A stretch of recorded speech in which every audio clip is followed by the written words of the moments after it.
Now I request Sri Gadde Rammohan Garu, Honorable MLA Vijayawada East, to address the gathering.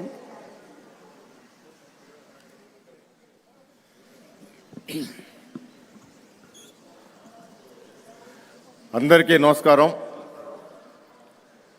50 వసంతాలు జరుపుకున్న Siddhartha academy యాజమాన్యానికి మనస్ఫూర్తిగా నా యొక్క కృతజ్ఞతలు తెలియజేస్తూ ఈ కార్యక్రమానికి ఇచ్చేసిన ప్రపంచ మేటి నాయకులు, మార్గదర్శకులు, విజనరీ ఈనాటి ముఖ్యమంత్రి నారా చంద్రబాబు నాయుడు గారికి, వేదిక మీద ఉన్న సహచర ప్రజాప్రతినిధులకి, ఇక్కడికి ఇచ్చేసిన అనేక మంది పెద్దలు, అదేవిధంగా అందరికీ కూడా నమస్కారం తెలియజేస్తూ, విద్యార్థులకి ఆశీస్సులు తెలియజేస్తూ, ఇప్పటికే కాలాతీతం అయింది. ఒక 2 నిమిషాల పాటు ఒక సున్నితమైన విషయాన్ని ముఖ్యమంత్రి వారి దృష్టికి తీసుకురావడానికి నేను ఈ అవకాశం తీసుకున్నాను. సార్, సిద్ధార్థ మా విజయవాడ దశని దిశని మార్చిన సంస్థ. అంతకుముందు విజయవాడ అంటే ట్రాన్స్పోర్ట్ రంగం, ఆటో నగర్, సిటీ బస్సులు, ఏ ఇల్లు చూసినా సిటీ బస్సులు ఓనర్ గారు, డ్రైవర్ గారు, ఈ విధంగా ఉండే విజయవాడ నగరం.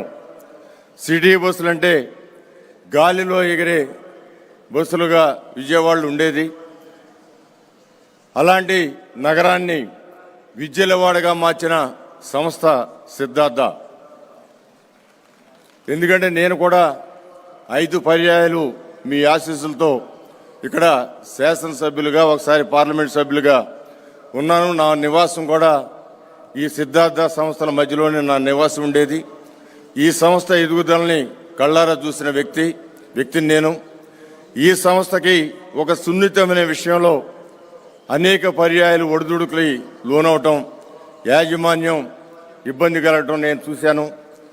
దానికి సంబంధించి మనందరం కూడా గమనించుకోవాల్సింది, విజయవాడ సిద్ధార్థ ఒక మెడికల్ కాలేజీని ఏర్పాటు చేసి 15 ఎకరాలకు పైగా విజయవాడ నడిబొడ్డులో ఉన్న స్థలాన్ని, అదేవిధంగా భవన సదుపాయాన్ని, ఆ రోజున మెడికల్ కాలేజీలో ఉన్న భవనాలు ఈరోజు కూడా 70% సిద్ధార్థ వాళ్ళు నిర్మించిన భవనాలే. ఆ రోజున ఎన్టీఆర్ గారి పిలుపుకి స్పందించి ఒక్క నిమిషం కూడా ఆలోచించకుండా ఈ యొక్క మెడికల్ కాలేజీని గవర్నమెంట్ పరం చేసిన సంగతి. ఆ రోజున అనేకమైన అవకాశాలు చట్టపరంగా ఉన్న కోర్టులో వేటి వెళ్లకుండా నందమూరి తారక రామారావు పిలుపుకి స్పందించి మెడికల్ కాలేజీని ఇచ్చేశారు. కానీ ఈ సంస్థ ఆ రోజున 15 ఎకరాలకు పైగా ఇచ్చిన ఈ సంస్థకి ఒక దుర్గమ్మ దేవస్థానం నుంచి ఈ యొక్క మనం కూర్చున్న ఈ ప్రాంతంలో ఒక 5 ఎకరాలు, ఉమెన్స్ కాలేజీలో ఒక 8 ఎకరాలు, సుమారు 12 ఎకరాలు దుర్గమ్మ పొలాన్ని మనం ఇక్కడ వినియోగిస్తా ఉన్నాం. దాని సందర్భంగా ఇది దేవుడి స్థలాన్ని అన్యాక్రాంతంగా సిద్ధార్థ వాళ్ళు ఉన్నారని చెప్పి కొన్ని పర్యాయాలు పాలకులు ఇబ్బంది పెట్టారు. కానీ మెడికల్ కాలేజీ కోసం 15 ఎకరాలు పైగా ఉచితంగా ఇచ్చారు, భవన సముదాయాన్ని ఉచితంగా ఇచ్చారనే విషయాన్ని ఆ పాలకులు గమనించట్లేదు. అందువలన మీ హయాంలో ఈ సున్నితమైన విషయాన్ని చట్టపరంగా రానున్న రోజుల్లో ఎలాంటి ఒడిదుడుకులు లోనవ్వకుండా ఈ స్థలాన్ని వీళ్ళకి దానికి కాంపెన్సేషన్గా ఇస్తారో, లేకపోతే అవసరమైతే కొంత స్థలాన్ని దేవుడికి కొన్నిసార్లు చుట్టుపక్కల ప్రాంతాల్లో కొనిస్తారో, బట్ వీళ్ళకి ఇతరత్ర అలాంటి ఒడిదుడుకులు రాకుండా కాపాడవలసిన బాధ్యత ముఖ్యమంత్రిగా తమరి మీద ఉందని విన్నవించుకోవడానికి నేను అవకాశం తీసుకున్నాను. ఎందుకంటే ఇప్పటికే 86 సంవత్సరాలు లక్ష్మణరావు గారు, 83 సంవత్సరాలు రాజీవ్ గారు, ఇంకా అనేక మంది ఈ కమిటీలో ఉన్నవారు కూడా వయస్సు పెరుగుతూ ఉంది. దీనికి సమస్య లేకుండా రానున్న సమయంలో మీరు ఆదుకోవాలి. చిరస్థాయిగా మీ పేరుని సిద్ధార్థ సంస్థలు గుర్తుంచుకునే విధంగా మీరు చేయాలని చెప్పి మనస్ఫూర్తిగా ఈ సభగా మిమ్మల్ని కోరుకుంటూ, ఈ సంస్థ మరొకసారి చెబుతా ఉన్నాను, విజయవాడ దశని మార్చిన సంస్థ సిద్ధార్థ సంస్థ, విద్యల వాడగా విజయవాడను తీర్చిదిద్దిన సంస్థ సిద్ధార్థ సంస్థ. అలాంటి సంస్థకి ప్రభుత్వ పరంగా మనం కూడా సహాయం చేయాల్సిన అవసరం ఉందని తెలియజేస్తూ నాకు ఈ అవకాశం ఇచ్చిన పెద్దలకి మరొకసారి నమస్కారాలు తెలియజేస్తూ సెలవు తీసుకున్నాను. జై హింద్, జై జన్మభూమి.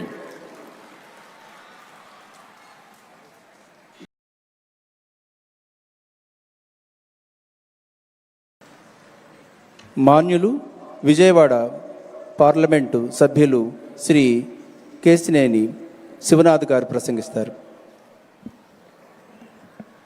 అందరికీ నమస్కారం. వేదికని అలంకరించిన పెద్దలు, గౌరవనీయులు రాష్ట్ర ముఖ్యమంత్రి నారా చంద్రబాబు నాయుడు గారికి, వేదిక ముందున్న పెద్దలకి, వేదిక ముందున్న పెద్దలకి అందరికీ నా నమస్కారాలు.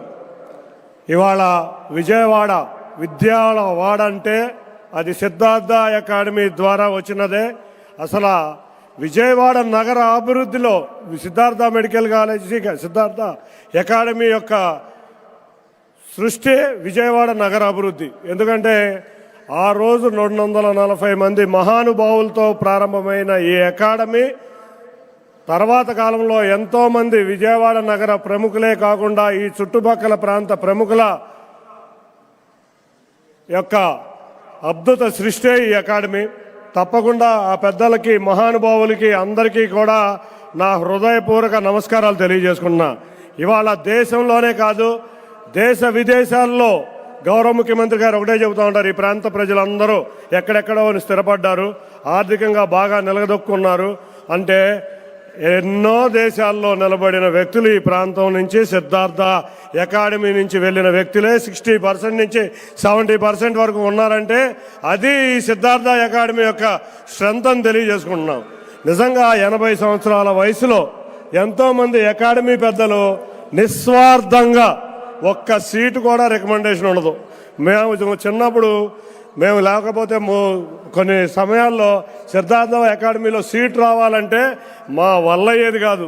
కాంపిటేటివ్ ఎగ్జామ్లో వస్తేనే సీటు. అటువంటి ఈ సంస్థని నిస్వార్థంగా నడిపించిన పెద్దలు ఇంత విజయం సాధించడానికి కారణం.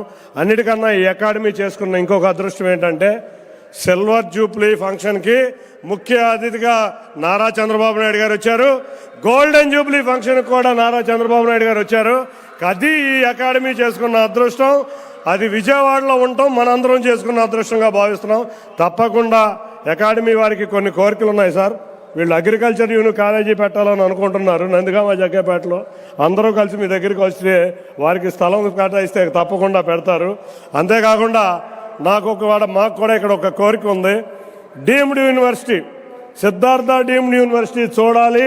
విజయవాడకి మైలు రాయి అయిన సిద్ధార్థలో డీమ్డ్ యూనివర్సిటీ కూడా వస్తే విజయవాడ నగర వాసుల కల తీరుద్దని కోరుకుంటున్నాం. తప్పకుండా ఇటువంటి అవకాశాలు ఇవ్వాలని గౌరవ ముఖ్యమంత్రి వర్యులను కోరుకుంటూ పిల్లలందరికీ ఒకటే చెప్తున్నా, రేపు రాబోయే కాలంలో హైదరాబాదులో ఏ విధంగా మనం చూస్తే సాఫ్ట్వేర్ డెవలప్ అయిందో అదే విధంగా ఇంకొక 2 నగరాలు రాబోతున్నాయి. ఒకటి అమరావతిలో మన క్వాంటమ్ కంప్యూటర్స్తో అమరావతి నగరం రాబోతుంటే, విశాఖపట్నం చుట్టుపక్కల ఆర్టిఫిషియల్ ఇంటెలిజెన్స్ నగరం కూడా తీసుకొచ్చి దేశ చరిత్రలోనే కాదు ప్రపంచ చరిత్రలో 3 రాజధానులు 3 నగరాలు సృష్టించిన వ్యక్తి ఎవరున్నారంటే అది మన గౌరవ ముఖ్యమంత్రి నారా చంద్రబాబు నాయుడు గారే. వారు ఆలోచన రూపం 2047 స్వర్ణాంధ్రప్రదేశ్కి ఇక్కడున్న భావి భారత పౌరులు మీరే దానికి చూడగలిగే వాళ్ళు. కాబట్టి వారి యొక్క ఆశీర్వచనాలతో మీరు చక్కగా భావి భారత పౌరులుగా ఉండాలని వారు అనుకున్న 2047 స్వర్ణాంధ్రప్రదేశ్ మీ చేతుల్లో బ్రహ్మాండంగా వెళ్ళి ఈ ప్రాంత ప్రజలు ఈ ప్రాంతంలోనే స్థిరపడి ఈ ప్రాంత అభివృద్ధికి కృషి చేసేలాగా ఉండాలని కోరుకుంటూ ఈ అవకాశం ఇచ్చిన ప్రతి ఒక్కరికి పేరు పేరున ధన్యవాదాలు తెలుపుకుంటున్నాను. Thank you.